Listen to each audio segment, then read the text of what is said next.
रामचरितमानस के अनूदित प्रसंग, इस हिंदी और अनुवाद विषयक व्याख्यान माला में आज का विषय हम तुलसीदास कृत रामचरितमानस में विभिन्न स्रोतों से ली गई सामग्री, वह अनुवाद के रूप में हो या प्रेरणा के रूप में हो, प्रभाव के रूप में हो, तुलसीदास ने भी एक अध्येता की तरह पुरा साहित्य, पुरा कथाएं और पुरा रचनाएं, पौराणिक आख्यान, इन सब का बड़ी गहनता और गंभीरता से अध्ययन किया और वहाँ से जो भी उन्हें ग्राह्य मिला उसको रामचरितमानस में उन्होंने समाहित किया।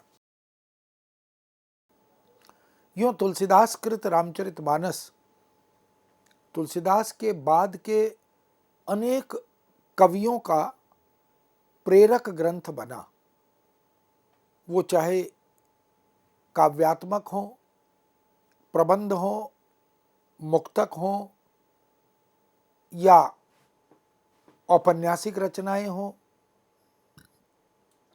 अथवा नाट्य रचनाएं हो। इन सभी में तुलसीदास अपनी रामचरितमानस के माध्यम से रचनाकारों के मनोमस्तिष्क पर एक प्रभाव छोड़ते हैं।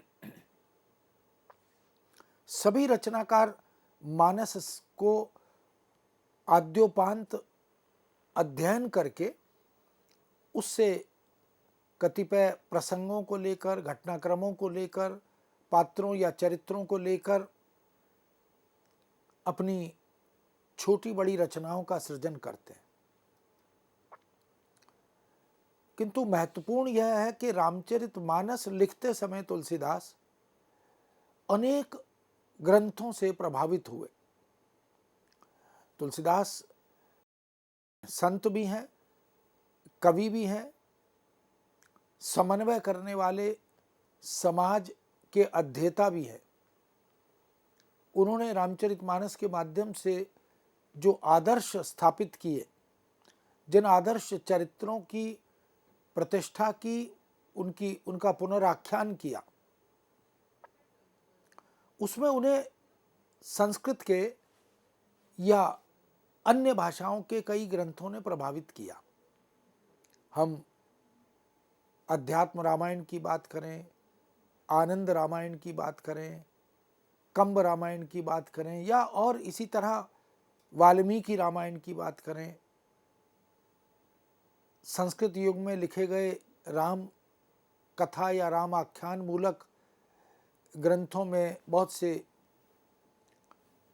नाटकों की, काव्यात्मक रचनाओं की, इन सब की चर्चा परिचर्चा करें तो तुलसीदास ने उनका सबका गहन अध्ययन किया, वेदों से, पुराणों से। इसलिए तुलसीदास कहते भी हैं नाना पुराण निगम आगम।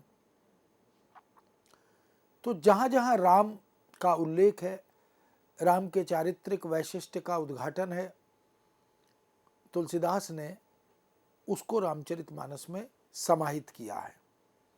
अध्यात्म रामायण में तो एक प्रसंग बड़ा महत्वपूर्ण है, जहाँ राजा दशरथ अपने परिवार में संतान न होने के कारण अत्यंत दुखी हैं, पीड़ित हैं। इतनी बड़ी सत्ता, इतना बड़ा राजपाट, ऐसे सुख और वैभव से जीवन चल रहा है, लेकिन संतान की प्राप्ति नहीं हो रही। ऐसे में वो गुरु वशिष्ठ के पास, जो कुल गुरु हैं, उनके पास जाते हैं और अपनी वेदना का बखान करते हैं। तब गुरु वशिष्ठ श्रृंगी ऋषि से पुत्र कामेष्टि यज्ञ इसका आग्रह करते हैं और श्रृंगी ऋषि पुत्र कामेष्टि यज्ञ संपन्न कराते हैं। और ऐसे में राजा दशरथ के यहाँ 4 पुत्रों का जन्म होता है, उसकी भविष्यवाणी करते हैं। यानी 4 पुत्र राजा दशरथ को प्राप्त होंगे इस पुत्र कामेष्टि यज्ञ की संपन्नता पर, ये श्रृंगी ऋषि कहते हैं। और इसका उल्लेख अध्यात्म रामायण में बालकांड में बहुत विस्तार से किया गया। पुत्र हीनस्य में राज्यम सर्व दुखाय कल्पते, मैं अपने राज्य में हर तरह से सुखी हूँ, किंतु पुत्र प्राप्ति न होने से मैं दुखी हूँ। इसका उल्लेख अध्यात्म रामायण में बालकांड में सर्ग 3 में किया भी गया। अब तुलसीदास भी इस प्रसंग से प्रेरणा ग्रहण करते हैं, प्रभाव ग्रहण करते हैं, और वो लिखते हैं, एक बार भूपति मन माही, भय गलानि मोरे सुत नाही। इस बात से राजा दशरथ दुखी हैं, ग्लानि का अनुभव कर रहे हैं। उनके मन में ये प्रश्न, ये चिंता बार बार उद्घाटित हो रही है कि मेरे पास सब है, सब कुछ है, सुख संपदा है, राजपाठ, राजसत्ता, शासन, किंतु पीड़ा यह है, वेदना यह है कि संतान की कमी है। गुरु गृह गयऊं तुरत मही पाला। तो राजा दशरथ इस बात का जब बोध करते हैं तो तत्काल गुरु के घर में, उसकी शरण में, वशिष्ठ की शरण में जाते हैं। चरण लागी कर विनय विशाला, गुरु के चरण स्पर्श करते हैं, करबद्ध प्रार्थना करते हैं और गुरु आशीष की आकांक्षा, कामना करते हुए वो पुत्र प्राप्ति की इच्छा प्रकट करते हैं। निज दुख सुख सब गुरु ही सुनायऊं, अपने सुख संपदा का, वैभव का, राजपाठ का सब कुछ है, किंतु एक दुख तो है, इसलिए अपने दुख, अपने सुख सब गुरु के समक्ष प्रकट करते हैं। कई वशिष्ठ बहुविधि समझायऊं, तब गुरु वशिष्ठ जो हैं वो राजा दशरथ को सांत्वना देते हैं, धैर्य बंधाते हैं, समझाते हैं। धरऊं धीर होई यहीं सुतचारी, और ये शुभ संदेश भी देते हैं कि हे राजा दशरथ, तुम धैर्य को धारण करो, तुम्हारे आंगन में भी 4 पुत्र अवतरित होंगे, जन्म लेंगे। त्रिभुवन विदित भगत भयहारी, और ये चारों पुत्र जो हैं तुम्हारी संतान के रूप में जो जन्म लेंगे, ये तीनों लोकों में उनकी ख्याति होगी, और जितने भी भक्त हैं उनके भय आदि का, त्रास आदि का, पीड़ा आदि का निवारण ये तुम्हारे पुत्र करेंगे। रामचरितमानस में बालकांड के अंतर्गत तुलसीदास इसी प्रसंग को, जो अध्यात्म रामायण में, वाल्मीकि रामायण में, इन सब में आता है, उसको वो इस रूप में अभिव्यक्त करते हैं। इसलिए पुत्रेष्टि यज्ञ की अग्नि में से अग्निदेव के प्रकट होने का, और अग्निदेव प्रकट होते हैं तो पायस प्रदान करते हैं, इस बात का उल्लेख नरसिंह पुराण में भी विस्तार से किया गया, और अध्यात्म रामायण में भी इसकी चर्चा बालकांड के अंतर्गत, और आनंद रामायण में भी सारकांड के अंतर्गत सर्ग 3 में इसका उल्लेख मिलता है। तो हम देख सकते हैं कि जो राम चरित के, राम के जीवन के, उनके जन्म और उनके सामने आने वाली चुनौतियां, घटनाएं, उन सब के स्रोत हमें संस्कृत साहित्य में या अन्यत्र जो प्राप्त होते हैं, तुलसीदास उन सब स्रोतों का रचनात्मक उपयोग रामचरितमानस में करते हैं। कहीं कहीं वो पूर्णतः अनुवाद प्रतीत होता है, कहीं कहीं उससे लिया गया प्रभाव प्रतीत होता है। यहाँ तक कि राम जन्म की तिथि का उल्लेख भी तुलसी ने मधुमास, शुक्ल पक्ष, नौमी तिथि, अभिजित नक्षत्र, ये सब कुछ इससे पहले यानी तुलसी से पहले, रामचरितमानस से पहले तमाम इन ग्रंथों में इसकी चर्चा मिलती है। तो राम जन्म का प्रसंग जहाँ भी आता है उसमें इन सब का उल्लेख मिलता है। अध्यात्म रामायण में, वाल्मीकि रामायण में, पद्म पुराण में इन सब का विस्तार से वर्णन है। मधुमासे सिते पक्षे नवभ्याम कर्कटे शुभे पुनर्वस वृक्ष सहिते उच्चस्थे गृह पंचके। अध्यात्म रामायण में मधुमास के समय, शुक्ल पक्ष में, नौमी तिथि पर, ये सारा वर्णन वहाँ भी है। ततो यज्ञे समाप्ते तु ऋतुनाम षट् समत्युयु ततश्च द्वादशे मासे चैत्रे नावमिके तिथो।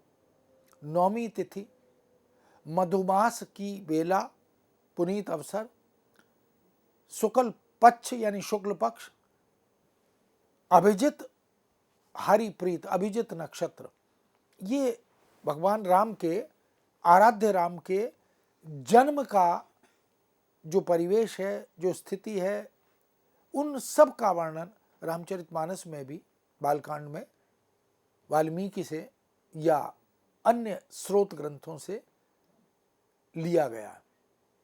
इसी तरह राम जन्म के अवसर पर बहुत सी लौकिक लीलाएं, इनका उल्लेख तुलसीदास ने किया। राम की बाल लीलाएं, विश्वामित्र यज्ञ रक्षा, विश्वामित्र के यज्ञ की रक्षा करने का जो प्रसंग है, जहां ताड़का वध का उल्लेख मिलता है। अहल्योद्धार, अहिल्या जो पाषाण रूप में उपस्थित हैं, राम के द्वारा उनका उद्धार करना। सीता और राम का पूर्व अनुराग, इसकी चर्चा। धनुर्भंग प्रसंग, जब परशुराम और लक्ष्मण का संवाद होता है, राम जब भगवान शिव के धनुष को भंग करके सीता का वरण करते हैं। परशुराम आगमन की चर्चा, रामादि भाइयों के विवाह आदि प्रसंगों में, सब में हम तुलसी की अनुवाद प्रवृत्ति देख सकते हैं। तुलसीदास ने बहुत से प्रसंगों को, उनकी आत्मा को आत्मसात किया, उनको समझा, उनकी महत्ता को, उनकी उपादेयता को, और किस तरह उन्होंने अवधी भाषा में उसको फिर से पिरोया। ये जो तुलसीदास जब अनुवाद करते हैं तो एक अनुवादक के रूप में नहीं, लेकिन एक पुनर्सृजन के माध्यम से, यानी एक प्रकार से उसको हम रिक्रिएशन कह सकते हैं, किंतु स्रोत तो कहीं अन्यत्र पहले से विद्यमान है। एक स्थल पर महावीर चरित मानस में उसका भी प्रभाव हम देख सकते हैं।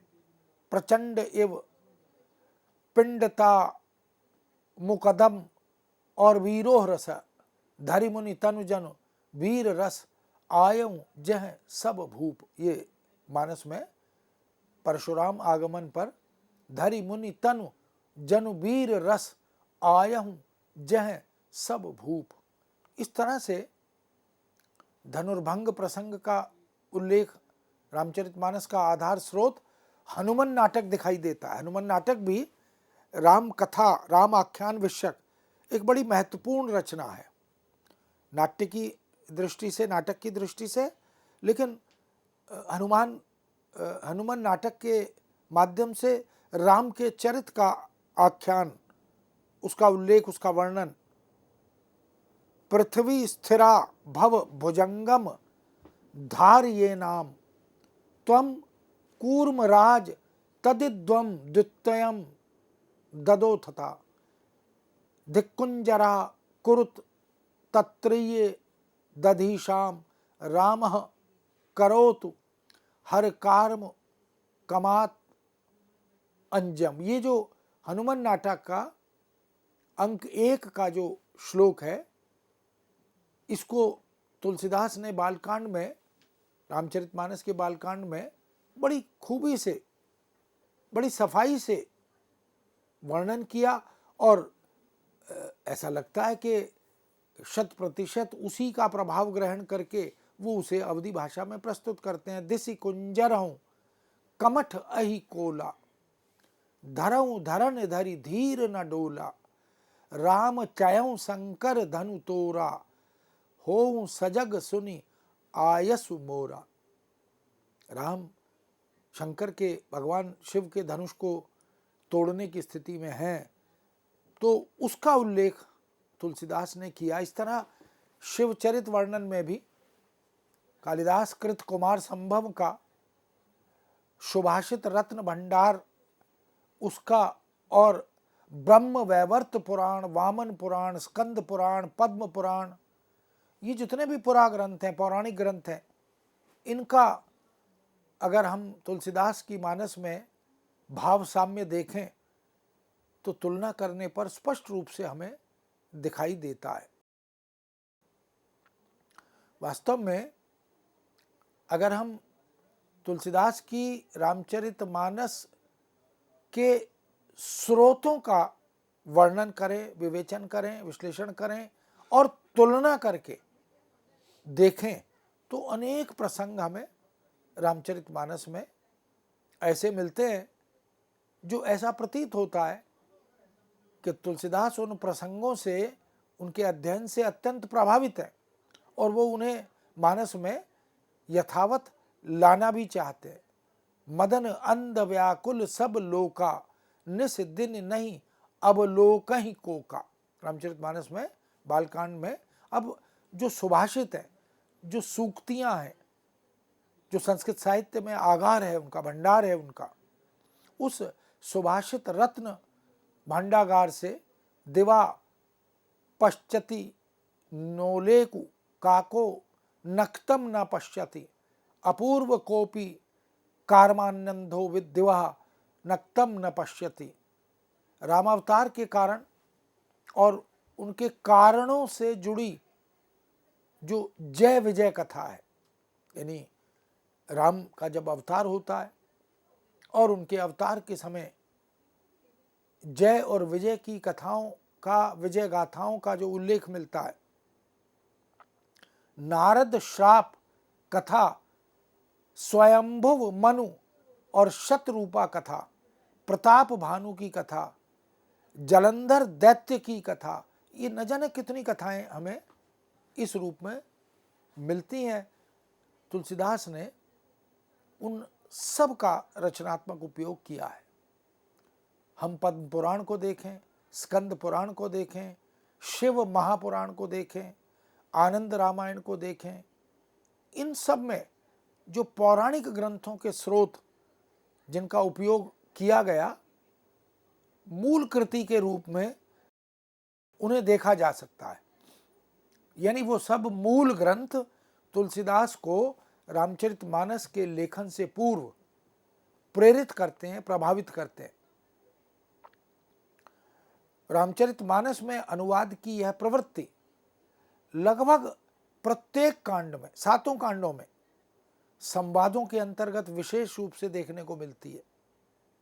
बहुत सारे संवाद हैं, रावण अंगद संवाद, परशुराम लक्ष्मण संवाद, ऐसे अनेक संवाद हैं।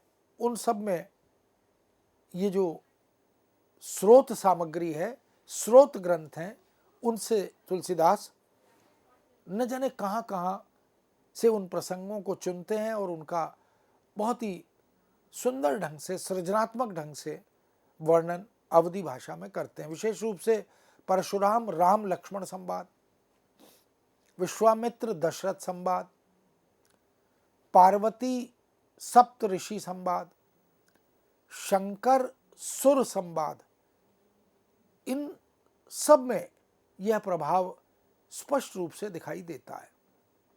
इसका अर्थ है कि रामचरितमानस में तुलसीदास ने जहाँ उन्हें ग्राह्य प्रसंग लगा, पात्र लगा, घटनाक्रम लगा, जिससे राम के चरित्र की प्रतिष्ठा हो, पुनराख्यान हो, उनके महात्म्य का वर्णन हो, इन सब के लिए तुलसी नाना पुराण निगम आगम से जो सार्थक लगता है, प्रासंगिक लगता है, उसे लेते चलते हैं।